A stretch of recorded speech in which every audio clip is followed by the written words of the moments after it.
una reunión a nivel nacional y el Comité Federal hizo un exhorto al Poder Ejecutivo local. Entienden que a las condiciones que ya nos habían puesto de manifiesto en la pantalla del 8 sobre hacinamiento, torturas, malos tratos en comisarías y dependencias penitenciarias, se tiene que sumar otro condimento que es la dificultad que tiene el Comité Nacional, o el Comité Local en este caso, contra la tortura de trabajar en la provincia, de acceder a los controles, pero también a documentación. Hubo un exhorto ya por escrito y fijado por unanimidad que llega al Poder Ejecutivo. Por eso estamos en comunicación vía Zoom con Kevin Nielsen, que es representante de la Comisión Nacional de Prevención contra la Tortura. Kevin, Carolina Glasber y todo el equipo de Viva AM te saludamos. Bienvenido a Tucumán, a la pantalla del 8. ¿Cómo estás? ¿Qué tal, Carolina? Buen día, un gusto saludarlos. Un placer. Hablamos en numerosas oportunidades, Kevin, la situación de las dependencias policiales y los alojamientos penitenciarios acá en la provincia. Entendemos cuál es la postura que ustedes tienen, pero ahora se suma esto, el detalle de que han señalado trabas para trabajar en este 2024. Sí, así es, particularmente en lo que respecta al trabajo de la Comisión Provincial de Prevención de la Tortura, que está constituida por ley provincial, en cumplimiento de la ley provincial del año 2020, modificada en el 2022, y que ya venía trabajando e ingresando en los contextos de encierro de toda la provincia, sus representantes por las organizaciones de la sociedad civil, que había sido ya reconocida por el Consejo Federal de Mecanismos Locales de Prevención, que tiene la facultad de reconocer a los organismos provinciales, y que de un momento para el otro empezó a sufrir obstaculizaciones en su trabajo, más particularmente la prohibición total y absoluta de ingresar a los espacios de privación de libertad. Esto de hecho motivó a que el Consejo Federal de Mecanismos Locales, que es el órgano deliberativo que reúne a todos los mecanismos de prevención de la tortura de las provincias argentinas, expresemos nuestra preocupación, y así lo hicimos a través de una resolución que inclusive fue remitida a las autoridades. Es decir, estamos en un contexto, como bien dijiste, de una crisis carcelaria, con un gran número de detenidos en establecimientos policiales, con situaciones de hacinamiento extremo y de mucha violencia, y a esto se agrega el no poder ejercer su labor de monitoreo y supervisión y control del mecanismo de control predispuesto por ley, es decir, por la ley provincial de la provincia de Tucumán, que así lo establece. Ahora, este exhorto, ¿qué tipo de respuestas puede llegar a tener? ¿Ustedes están aguardando una respuesta administrativa, una respuesta que sea en forma de audiencia? Ustedes estuvieron en Tucumán y trataron de tener contacto incluso con funcionarios judiciales que lo consiguieron y con funcionarios del Poder Ejecutivo. Sí, así es. De hecho, estuvimos en la provincia de Tucumán particularmente porque recordemos que estas obstaculizaciones inician además con una agresión que sufrió el comisionado por la sociedad civil, Fernando Cortange, quien, bueno, como lo hacía regularmente, se estaba abocando a inspeccionar, a observar la tarea durante las requisas en una de las unidades policiales. Bueno, fue agredido, esto motivó que desde el Comité Nacional decidamos ir a la provincia y tuvimos reuniones con varios funcionarios públicos, entre ellos el secretario de Derechos Humanos de la provincia, Mario Racedo, que muy amablemente nos recibió, hemos podido intercambiar información y bueno, sin embargo, lo cierto es que la obstaculización persistió y al día de hoy los poderes públicos aún no integran la comisión. ¿A qué me refiero con esto? La ley indica que la comisión tiene 9 integrantes. 3 representantes de la sociedad civil que fueron electos por la comisión correspondiente del Poder Legislativo y que se encontraban trabajando, y luego establece que tiene que ser integrado por un representante del Poder Ejecutivo, por 3 representantes del Poder Legislativo, de las mayorías y minorías respectivamente, y por 2 representantes del Poder Judicial, tanto el Ministerio Público de la Acusación, el Ministerio Público Fiscal y el Ministerio Público de la Defensa.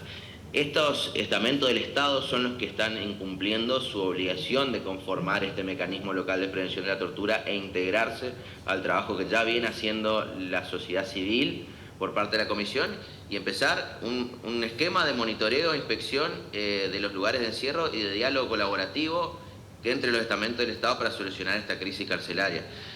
La Corte Suprema hace una semana exhortó de hecho al Poder Ejecutivo a que convoque a estos estamentos del Estado a que integren la comisión, la Corte Suprema Tucumana me refiero, ¿sí?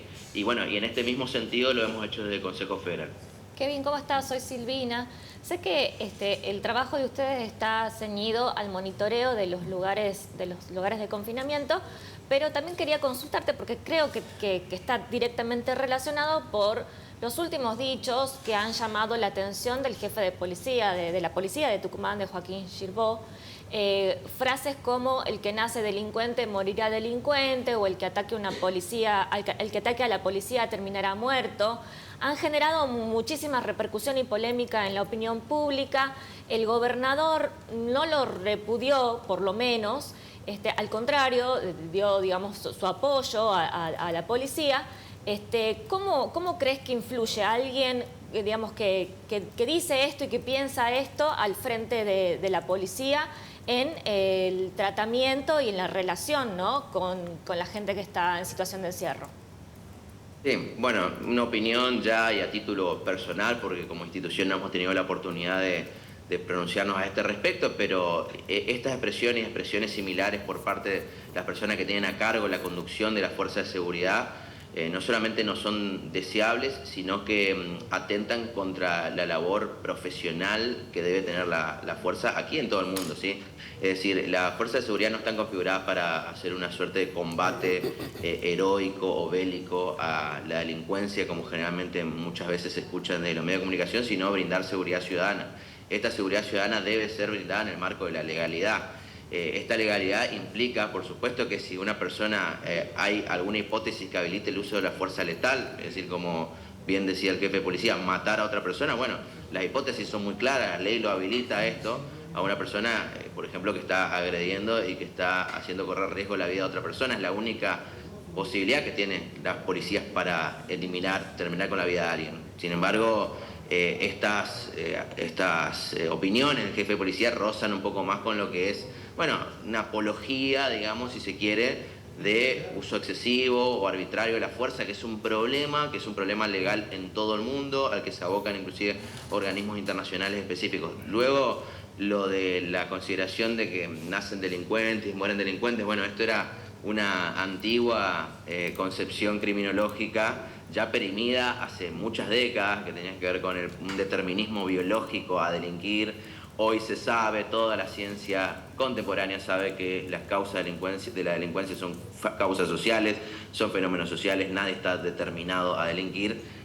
Lo que, bueno, habla por ahí del desconocimiento en materia criminológica por parte de quien conduce la fuerza provincial. Esto, por supuesto que puede ser preocupante, pero además de ello, y lo más importante, es que al tener esa responsabilidad también se mandan mensajes a los integrantes de la Fuerza de Seguridad, que lógicamente después, si llegan a cometer exceso en el uso de la fuerza, van a ser investigados y sancionados. Es decir, también son mensajes confusos que se mandan a los trabajadores policiales, porque tal vez se sientan habilitados a hacer algo que luego resulta ilegal, ¿sí?, porque las leyes son muy claras, y luego inclusive son sancionados. Ya ha pasado en alguna otra oportunidad, no es esto propio de la provincia de Tucumán, que inclusive ministros de seguridad han recibido, recuerdo el caso Chocobar, por ejemplo, ¿no?, que han recibido en la Casa Rosada, inclusive han conmemorado, han condecorado simbólicamente a un policía que había matado a alguien por la espalda sin estar habilitado para hacerlo, y que luego el policía fue efectivamente condenado, ¿sí? Entonces, este tipo de cuestiones por parte de las conducciones de las policías generan también un mensaje ambiguo y confuso, porque son mensajes además que no se corresponden a la norma. Kevin, Jorge te saluda, ¿cómo te va? Puntualmente, ¿en qué lugares han encontrado ustedes mayores hechos de tortura o mayores hechos de violaciones a derechos humanos dentro del esquema de comisarías que tiene la provincia? ¿Algún caso en particular? ¿Y qué obstáculo han encontrado, digamos? ¿Y quién puntualmente daba la orden de no dejarlos pasar para hacer los controles? Bien, hay una primera aclaración, que es que el Comité Nacional para la Prevención de la Tortura, desde el Comité Nacional nunca hemos tenido obstáculos en ejercer nuestra labor. Lo hemos podido hacer de una manera, con un acceso total y restricto, es decir, estuvimos hace muy pocos meses en la provincia y hemos podido hacerlo. La institución que está sufriendo los obstáculos en ingresar es el mecanismo local, es decir, el provincial de prevención de la tortura. Nosotros, el Comité Nacional, inclusive hemos visitado la provincia de Tucumán en reiteradas oportunidades, los informes son públicos, tiene una situación en el ámbito de comisarías que lo comparte con otras provincias, una situación de hacinamiento extremo, que hace que no puedan ejercerse derechos humanos básicos y fundamentales.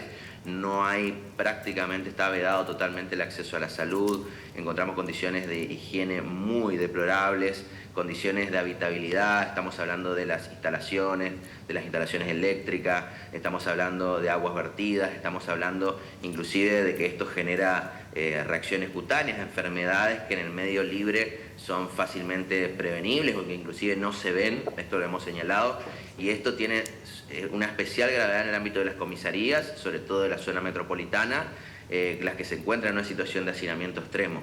Luego, otro hallazgo importante tiene que ver con el uso de la fuerza durante las requisas.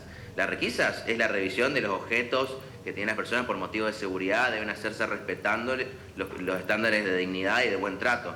No es necesario desplegar una violencia desproporcionada y bueno, esto hemos detectado también como un patrón en la provincia de Tucumán, es decir, el uso de la fuerza que va más allá del necesario, que es lo que indica la ley y que se asemeja más a un castigo, ¿sí? A un castigo que está prohibido, a un castigo ilegal, ¿sí? Bueno, esto es por mencionar dos de los principales hallazgos de la provincia de Tucumán.